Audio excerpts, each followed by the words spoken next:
Summit Peggy! Mio here. And Kino here to tell you that today we have bootleg animatronics, NFTs! video games, Thirst traps! and that's not Freddy Fazbear. I said that's not Freddy Fazbear! This is instead Candy Kangaroo from the Golden Lane Studio project, Kandyland!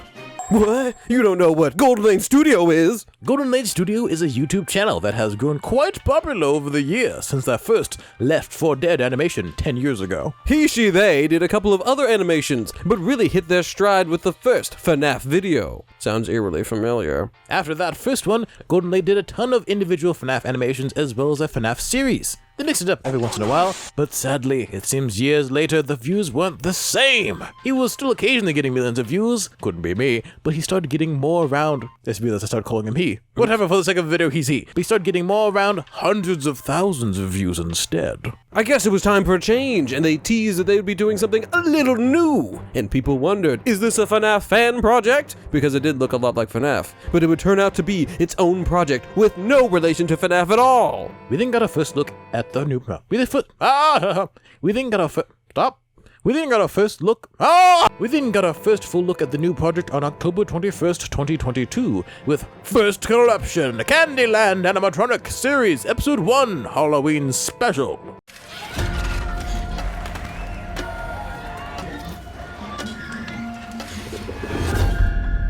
The video starts off with a teaser of what's going to be in the video, doing the thing that I hate a lot about movie trailers and other videos. You ready? Always ready. I already clicked on the dang video! I don't need a trailer for the video I already plan on watching. Okay, settle down.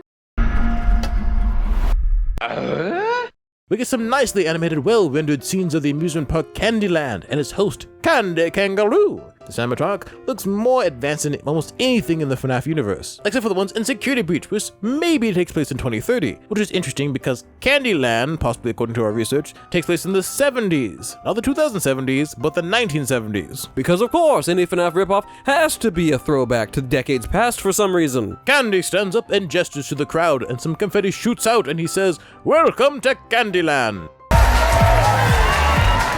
Welcome to Kandyland. And then he bows and leaves. Okay, none of that seems too impressive, but hey, a robot that advanced walking around would be pretty cool, especially in the 70s. Candy goes to get a good old recharge, but while he's plugged in, a man with a mouse mask scurries in and plugs into the old-looking computer. He interrupts the firmware update, causing a critical code corruption, and Candy starts tweaking out.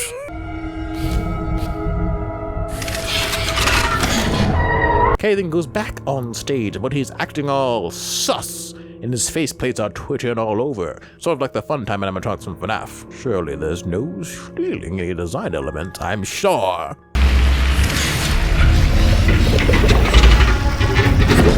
Ooh, spooky. Oh my. The short is very short, and it really just establishes the world of Kandyland. But it hints at some dark goings-on by the Mouse Man, and the viewers were quite interested to see more. Based off of the description, we'd be getting a 4-part series, and this was part 1. Spoiler alert! It's been almost 2 years since the first episode, and we've only gotten 3 of those 4 episodes. The last episode being about a year ago. After a couple of months and a couple of other uploads, Golden Lane released episode 2 on December 2nd, 2022. That's a lot of 2s. It starts off with another one of those unnecessary teaser things again. This one introduced a new character, one that would become the linchpin of the entire Kandyland franchise moving forward. Susie Snack Time.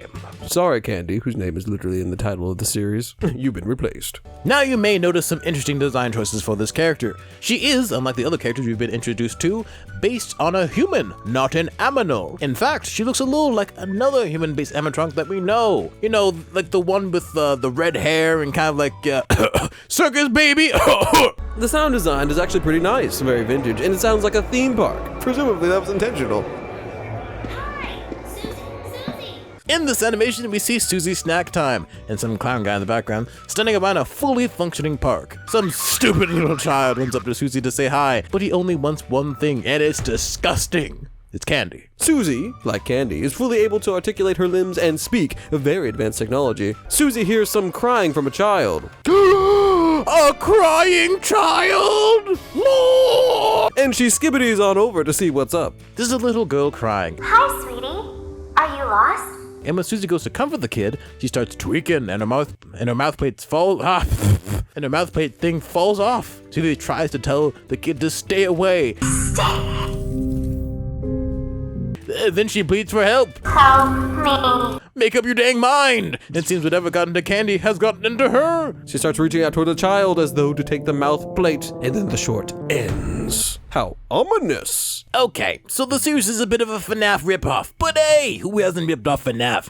At least a little bit. The real controversy started in the disgusting world of Twitter. Things were a bit different on Twitter, or if you're degenerate, X. You see, the first animation we've already looked at that came out on the 21st of October was already released, at least partially, on the Kandyland Twitter a week prior. What were considered the first 2 episodes on YouTube were turned into 4 episodes on Twitter. Plus, they already revealed all the characters in the Kandyland franchise, which is a little bit confusing. Why would you want to cultivate 2 separate audiences like that? And there lies the truth, sitting there in the Twitter name. Right now, if you look at their account, you'll see it says Kandyland IO. But when they originally started the account, it was called Kandyland NFT. In reality, all these animated shenanigans were marketing for the NFT collaboration between Golden Lane Studio and another NFT company called Rowdy Ruse. It was all just a ruse. After discovering this fact, people were in fact quite upset. What? You don't know what an NFT is? Does anyone really know? We're not experts ourselves at all, but we will try our best to explain. A NFT, or an NFT, who cares, grammar's overrated, is an acronym for non-fungible token. A non-fungible token is a unique digital identification code that is tied to a blockchain, sort of like cryptocurrency. A lot of popular NFTs are visual, and while you can screenshot images or videos, they can never truly be copied because of their code,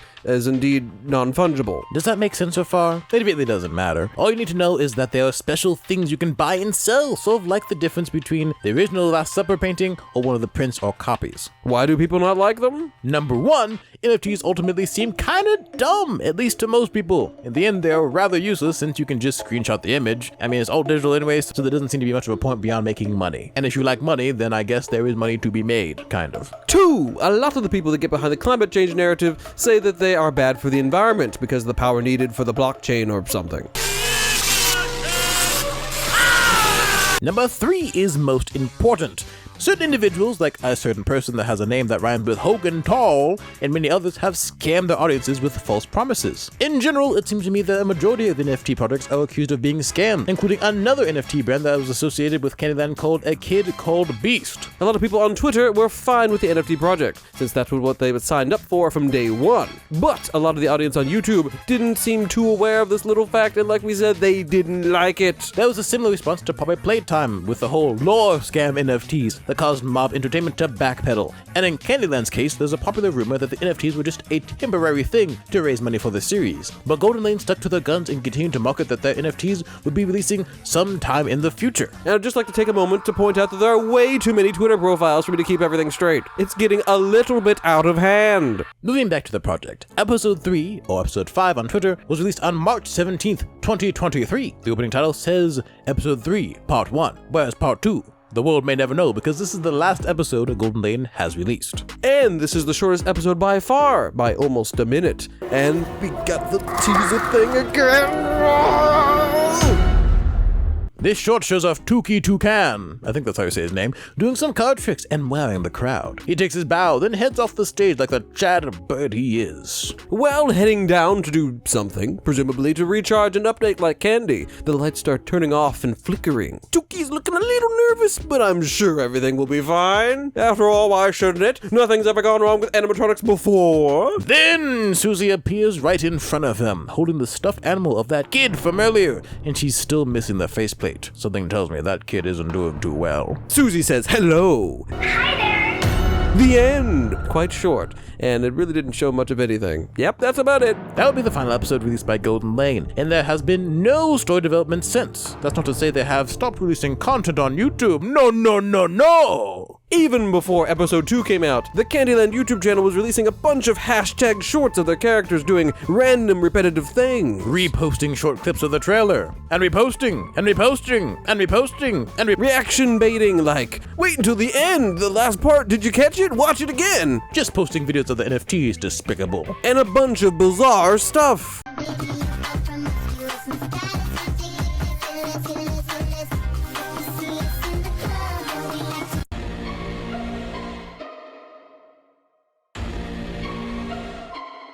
They gained a lot of views from this, but even more successful was the Susie Snack Time channel. You see, Susie was our most popular character, I think due to some questionable design choices. People were thirsty for the robot girl, and Kandyland saw how the sus title on the second episode worked and decided to milk the character for all she's worth. They basically turned it into a thirst trap for them to get cheap clicks for their brain-rot shorts.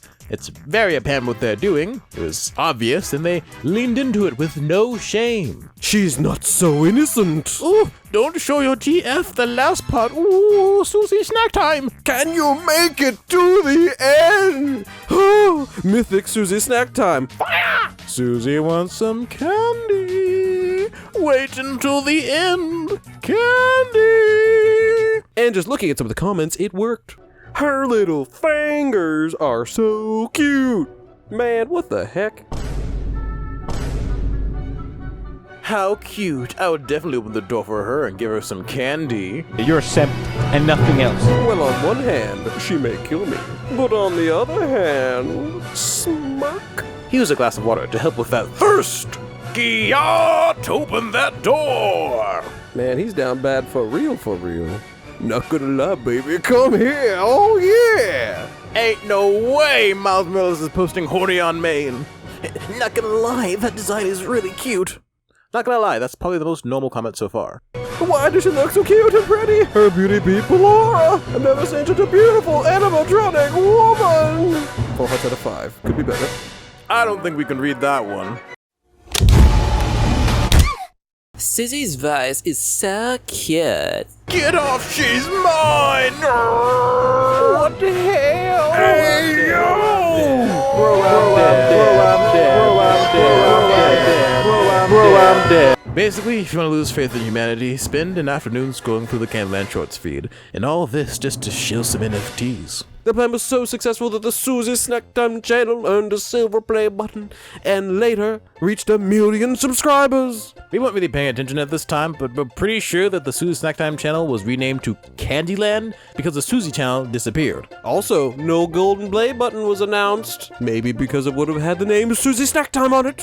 Just a theory. Oh, actually, it's confirmed. Kandyland has also tweeted that they mean to create some VTubers, and I think you know who they'll pick for that little project. Back to the unholy hellscape of Twitter. According to the things Kandyland had been posting, everything was going according to plan. They wanted to blur the lines between creator and community, and they want the viewers to impact the story. And NFT holders can earn candy, whatever that is, and the more you earn, the more you impact things. They want to grow their social media and educate the normies on Web3 and crypto and all that stuff, and make a game and a series and a workshop and all the things. Also, according to their manifesto, all these shorts in the series of animated short videos were just case studies for the pre-minting phase. So yeah, probably not gonna get another episode since it seems that this is all just a test. So that was a lie. Flash forward to early April 2023. We get a game trailer. Freaking epic.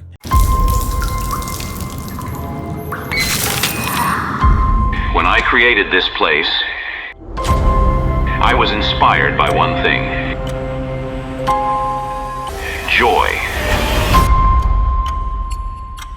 It shows off some environments and a voiceover that a lot of people say sounds like a knock-off Henry Emily voice from FNAF, possibly AI. I'm not throwing out any accusations. Connection terminated. I'm sorry to interrupt you, Elizabeth. If you still even remember that name. When I created this place, I was inspired by one thing. The plot of the game seems to be that the park has been abandoned after some evil thing, and the animatronics are gonna come after you, yada yada. That's pretty much it. Not much can be gleaned from the trailer. I'm pretty sure that this thing was stuck together using a bunch of assets they already had, and that most of this won't be in the final game. Either way, it looks about as generic as probably Playtime when it first started out, along with all of its clones. We've already stolen from FNAF, and why not another mascot horror franchise? Well, why shouldn't I? Radio silence except for YouTube Shorts and tweeting about NFTs. Then, holy moly, January 2024, a trailer for the Kandyland series dropped out of the ether.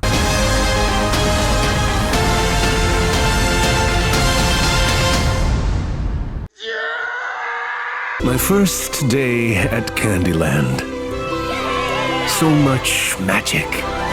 So much laughter. In this trailer, it looks to be the heyday of Kandyland, and it's Christmas time. Until one day, it all changed.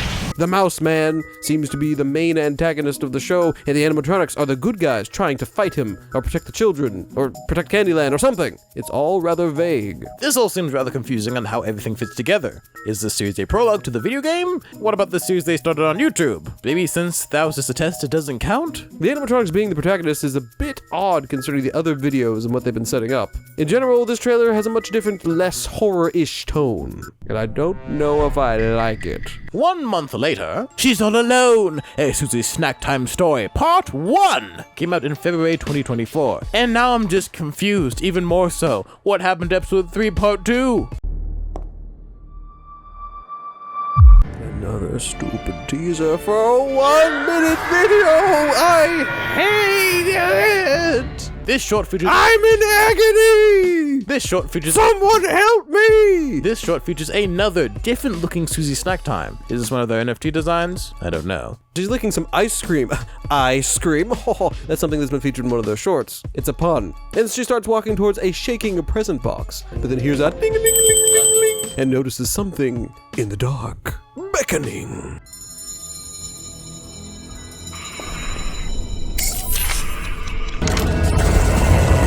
She's drawn forward. And the camera jumps forward, then the video ends. It's quite noticeable that the animation for this short is a lot more janky and a lot less polished compared to some of the other animations. Not sure what happened, but I would only guess that maybe they just grabbed one of their new hires to throw something together for a quick slap as an upload, but I don't know. Once again, not much to be learned here, although apparently this is an ad for the game. Since that last funky little short in February, they haven't done much of anything of note. Just released some more brain rot shorts and social media posts. The comments on their posts have definitely become more negative over time. Even when the top comments are positive, or simping for Susie, there's always some negativity lurking. What about a bit of gameplay? Just a smidge, if you could be bothered. Just a smidge. This project gonna get drugged like what you did to the Ruse? Haha! Follow for part 7? Biggest cash grab in NFT history. Ain't no way this is on my timeline again. What happened to Ruse? Will we get an update sometime soon? Ooh, this has been my WL for over a year now. My heart is broken, and WL means wish list. So, game news when? Where the heck is the gosh dang game, mother truckers? Pay up! When will the game come out? What happened to Ruse? Answer me! Still waiting for the game, man. Over a year. Nothing! Price drop. I just lost thousands! Thank you, Kandyland. Imagine if Kandyland just responds says, no problem. Here at Kandyland, we are determined to propel our brand to new heights through organic growth. No pesticides. Now, with expanded initiatives and exciting products on the horizon, we're set to accomplish this mission of bringing the Kandyland brand to the world, united as one community. What did you do with all that money for the episode to be 5 minutes long? The heck going on over at Golden Lane Studios? The money. Kandyland. Where is the rest? Where is the money? I gave it to the shorts editor. You did what? Community, please. I had to. I did it for us, for the engagement. I swear. Community. You used our NFT money to make more brain rot. Please, please just hear me out, please. A lot of people are asking, are you still making the game? And others are asking, are you still making the series? And others who are in it for the NFTs still need those things to come out in order to benefit from purchasing them. It's almost like buying NFTs as an investment was a mistake. Who could have seen this coming? Now, any profits are at the mercy of Kandyland's success, and the founders theoretically could cut and run with money at any time. Not saying that they will, but that is a possibility. Although at this point, they've probably blown all that money making shorts! It's rather baffling. Dare I say, bewildered bewildering that Kandyland announced so many things and that months passed by without a peep for many of the projects. All these unanswered promises are starting to drag down Kandyland's reputation quite a bit. This could be the rise and fall of Kandyland. The Kandyland situation is insane. They posted that they wanted to unite all aspects of their fan base. Gather around, everyone, gather around. Come on, let's all join one big group. But it seems they have overextended themselves by trying too many things for too many people. And by the time they release anything, there may not be an audience anymore. Especially if it's mid. And they kind of sabotaged themselves by tying everything to NFTs, since NFTs were already sort of on their way off the hype train when Kandyland was just getting started. The future of Kandyland is looking bleak. Just before the video was finished, we discovered that they had a Discord, and there was an announcement on there from earlier in September. So, we're gonna go take a look at this announcement and see what is explained. Not that any of it will probably change my opinion, but let's see. Been a while since our last announcement, and we wanted to provide you with an update on what's happening behind the scenes with Kandyland. First off, we know that you all have been eagerly awaiting our Kandyland series. This was scheduled to kick off many months ago and has suffered from significant delays. Good to know that this dry spell wasn't intended. The series was supposed to be the heart of Kandyland, opening up multiple avenues for us to expand to, including ad revenue, Patreon, and more. As a person who also makes videos, I don't know what kind of ad revenue you're gonna get from a 5-minute long video, but sure. Although, don't you already have Patreon? However, after many months of building the pipeline to produce these videos, one of our very crucial team members had to step away due to personal issues. That's unfortunate and understandable. But there's some good news to come from this. We've been rebuilding the pipeline and episode 1 is back in production. Plans to release episodes in shorter parts instead of one large episode each time. How short are we talking? They're only supposed to be 4 to 5 minutes, and all the episodes that you've been making already were already pretty short. Under 3 minutes even. We made this decision in order to get content out at a faster pace. Along with this, we have some exciting shorts in production that will be released soon and posted on all platforms. The shorts in question.